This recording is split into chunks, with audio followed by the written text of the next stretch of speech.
If you're a Ghanaian, pray and commit yourself and your family into God's hands. It's that simple, because this government will not protect you. They are rather making it easier for these people to move here. Hi guys, welcome back again to another video. Thank you guys so much for tuning in to watch my video. If this is your first time here, my name is Uju.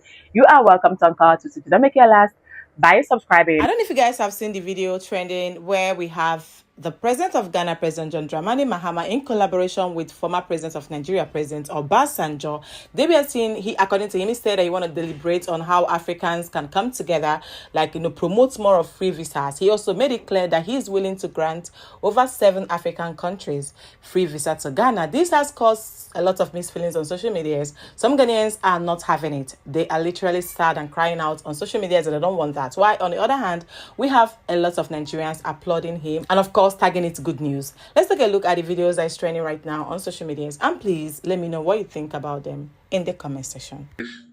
I was speaking to President Obasanjo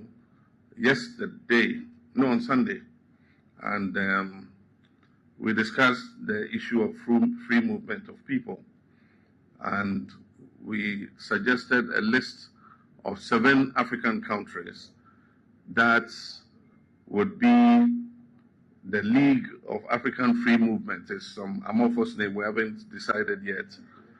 But those 7 countries, I'm going to write to all the presidents. We're going to start by removing visa requirements for our people.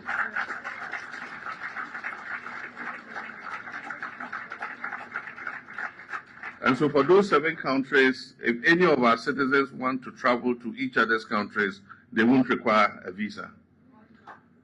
We expect that as others agree and join, we shall welcome them into our league until finally we have an Africa where our people can move freely without obstruction. First of all, as I keep saying, if you're a Ghanaian, pray and commit yourself and your family into God's hands. It's that simple, because this government will not protect you. They are rather making it easier for these people to move here. Citizens have been telling the president, tighten securities at the borders. You know the mind we. Prophets are prophesying, telling the president to close and tighten the borders. You know they mind them. And now guess what? He's discussing with Obasanjo on how Africans will move freely across. Look at what bandits they do in Nigeria. You are now discussing about how... Oh! Look at this. John Mahama discussed the issue of free movement of people across Africa with Obasanjo. So all these things that is going on, you are rather discussing free movement. Oh, we are finished. Look at Nigeria. Look at all these people at the airport trying to move out. Look at them. Last time I made a video where they are being packed in buses. This one they are at the airport. And where do you think majority of these people will go to? They are coming to Ghana. And if they come to Ghana here too, they will say they want to form a kingdom. Where do you think all these people are going to? If you go to East Legon, all the Nigerian big men, Peter Obi, all of them, they have houses at East Legon here. All the Nigerian big men, all of them, they have houses at East Legon here. And our president is discussing free movement across Africa. Ghana, only God will protect us now, because Charlie, there's nothing I can say. Citizens say, close the borders, you know they mind me. Prophets are saying, close the borders, you know they mind them. He's not discussing free movement. And you think, Charlie, may God protect us in this country. That's all I can say. Free visa for Ghana, development, good things. Like the president, they think about the citizen, my people. He get one of my favorite comments when I pick from President John Mahama. He said, our greatest resources is not our gold, it's not our cocoa, it's not our resources, it's not, he said, it is our people. He said, now our people, now them be our greatest resources. That means in Ghana and government, they value the citizens. Yes, because the citizens, they have voice. There is justice, there are rules and regulations, they are working. He say, no, I'm thinking about this for the Africa. When you be say, as I be Niger, if I want to come anywhere for Africa, I don't need to say, you need this type of visa. No. But this is not a license for all those illegal people to begin to trip in. No. Because now, when I trip in, turn Ghana to another place. Mona they use on head or some of una. Some people they just like to participate in illegal activities whenever they travel out of the country. It's very bad. You need to do something about that. Make we know they abuse any opportunity when they give us. It's very bad. It's not nice. Okay, let's not abuse any opportunity given to us. Ghana, they are nice people, lovely people, generous people, and that's just the fact. That's some of the landlords in Ghana are so greedy and evil. Because I don't understand why you would actually want to collect house rent for 2 years upfront. We know it's not easy to build a house. We know it's actually expensive. The truth is, you cannot even make the money you invested in a building in 2 years. So why would you want to collect 2 years upfront? Is that not greedy? Where you're building? Because make me understand. And the crazy thing is, you people calculate this thing in months, and you still want to collect 2 years upfront. But when you are calculating it, you calculate it in months. I think rent control should actually see to it and do something about this, because it's really wickedness. How are people supposed to survive? How are they supposed to survive? Now, the crazy thing is, in Accra, rent is fucking expensive. Like, it's really high. We are not even talking about that one. Now, you want to collect 2 years upfront on top of the fact that rent is actually expensive in Accra. Or more landlords for this. See, when I wicked, I swear. If nobody will talk about it, me, I'll talk about it. It's wickedness. We know it's not easy to build a house, but 2 years upfront, it makes no sense. At least be considerate. Even if you want to take like 1.5 years or a year, that's better. Because rent is actually expensive. If you like take 3 years or 4 years upfront, you still not make your money back. So what's the essence of taking like 2 years upfront, if not for greediness? See, sometimes some of the Nigerians, I don't understand them. They always want to bring their attitude. They always want to bring their behaviors, their bad character, and their bad behaviors to Ghana. You have come to somebody's country and you wanted to rent a house, and you are complaining that they are giving you the house for 2 years, and you don't understand. You are getting mad. Is Ghana Nigeria, or is Ghana like Nigeria? You can't bring the things that happens in Nigeria into Ghana. Ghana is different from Nigeria, bro. Is everything okay with you? If you think you can't stay in Ghana, if you think you don't have money to rent the house, go back to your country. Nobody brought you. You brought yourself. You want to come and enjoy Ghana. So as you have come, keep quiet and enjoy Ghana. You are going to rent a house, and the owner of the house want to give the house to you for 2 years. And you are complaining. You are calling them. You are saying they are wicked. You are saying that they are dead. They are that. Why? Is everything okay with some of Nigerians? If you think you can't rent it, if you think you don't have the money to rent that house, you better go back to your country. Who brought you or who sent you? And you are naming the owner of the land. You are giving them names, calling them all manner of words. Some of you, is everything okay with you?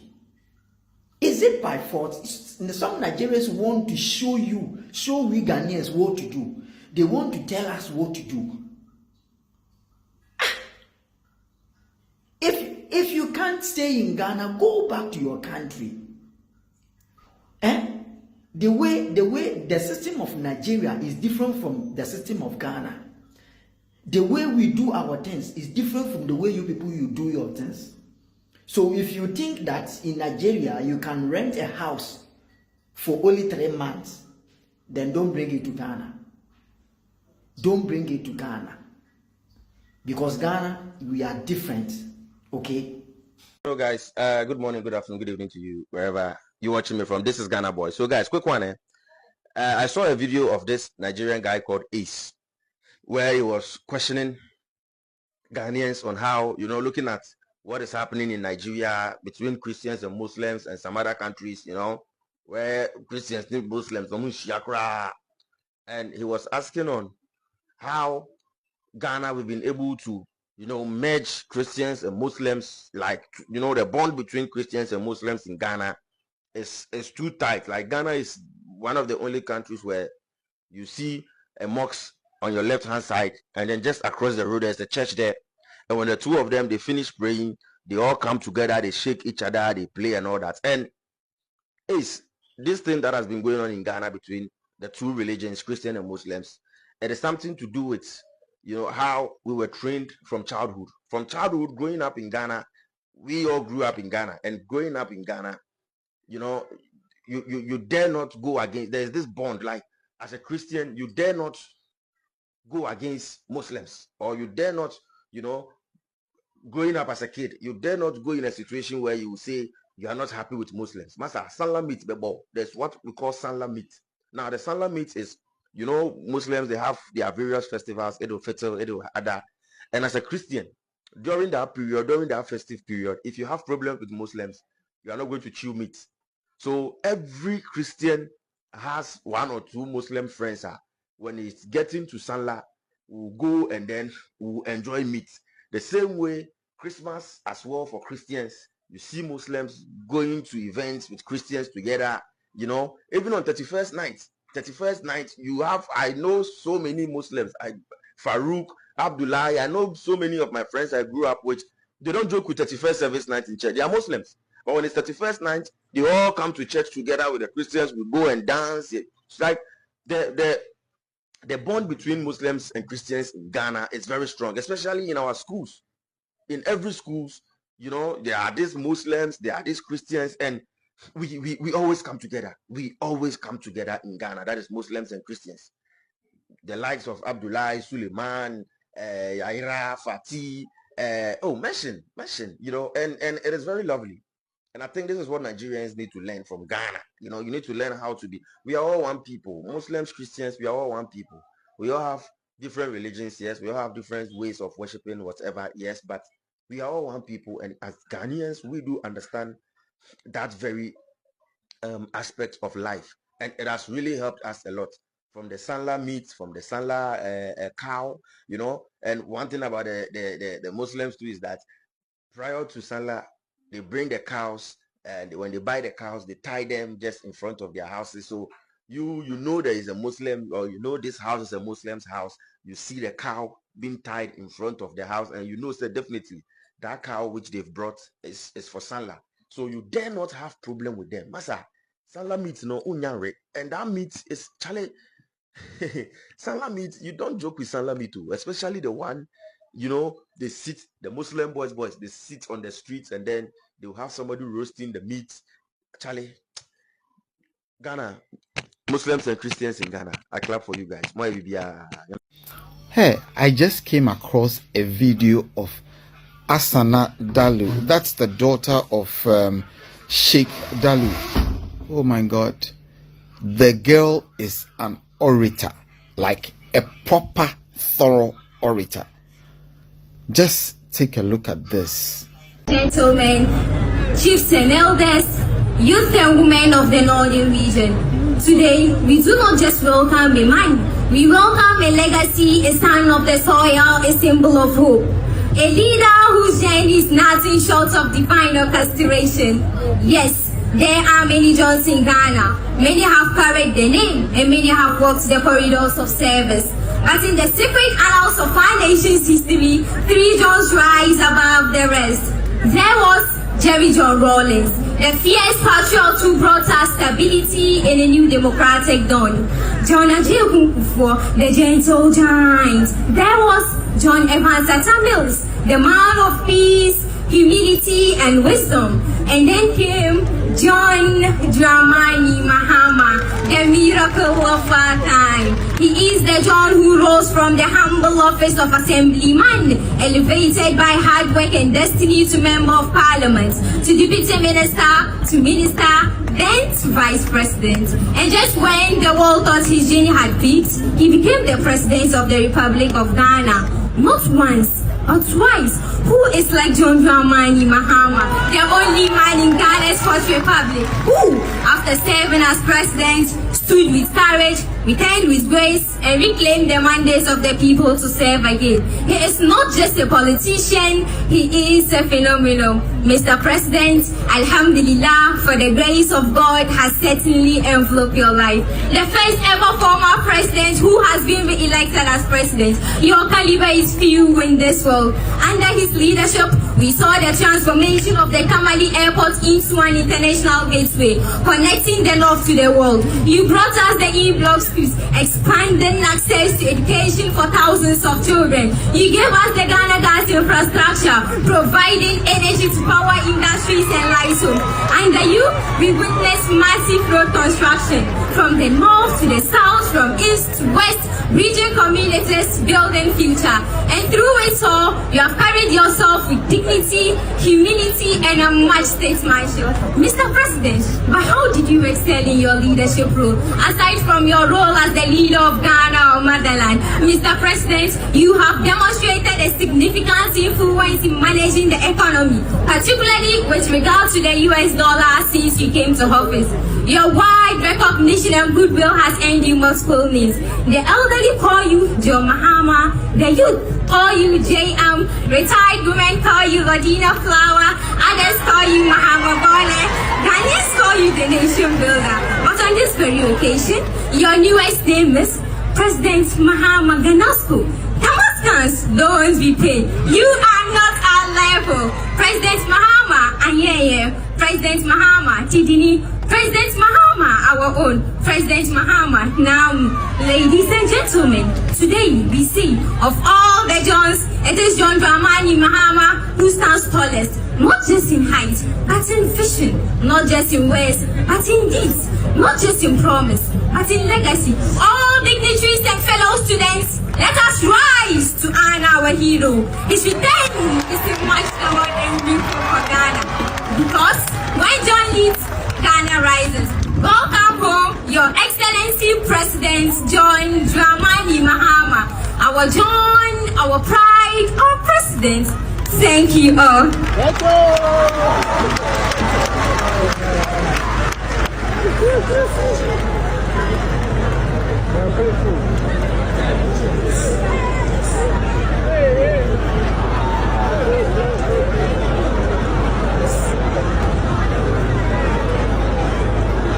First of all, before we dissect into the whole visa free and all that, announced by the honorable, most respected African leader and the President John Dramani Mahama, the father of all nations, I would like to applaud this beautiful, talented, brilliant Ghana student. I'm going to use the word Ghana student, emphasis on Ghana student.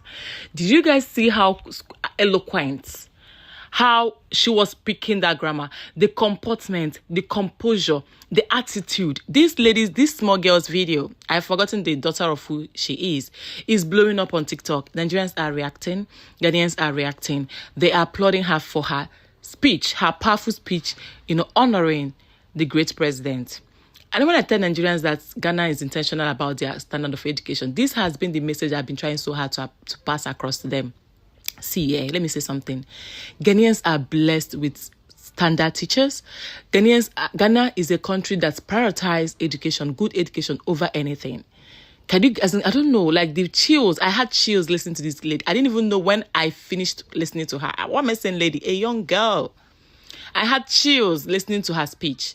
God bless her. God bless Ghana. Then let's talk about the visa free.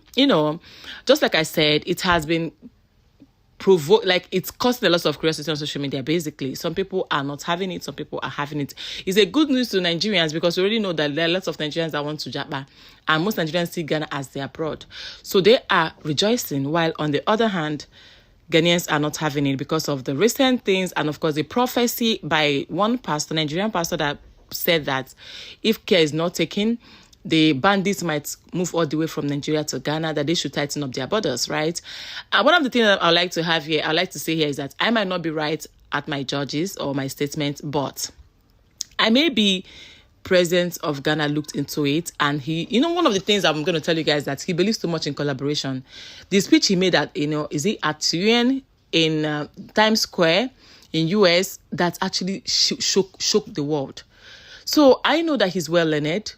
He's a visionary leader. He wouldn't jeopardize Ghana. He wouldn't do anything that's going to put Ghanaians in trouble. He hears about the bandits. Of course, he mentioned Obasanjo. Some people are like that Nigerians are not there, but at least I heard Obasanjo. Obasanjo is our former president, So I believe that he feels that that's the best thing to do. I don't know what to say. I don't know how to react, but these are reactions coming from people. Nigerians are jubilating. Ghanaians are not having it. But the only reason why Ghanaians are not having it is because they feel like Nigeria should work more on their insecurity, so they don't transfer that energy into Ghana. So their reactions and the reasons are valid. Then if you're living in Ghana and you have any issues with their apartment, you think their rents are expensive, please, you can leave. Yeah, this is how they run their countries. So if you go to, what's it called? London, you behave like them. If you go to Rome, you behave like Roman. You wouldn't go to people and start abusing them and feeling entitled. Nigerians are always entitled. Like, they're always feeling entitled. Go there and adhere to the rules and regulations. They're not charging you because you're Nigerian. This is how it is being charged generally.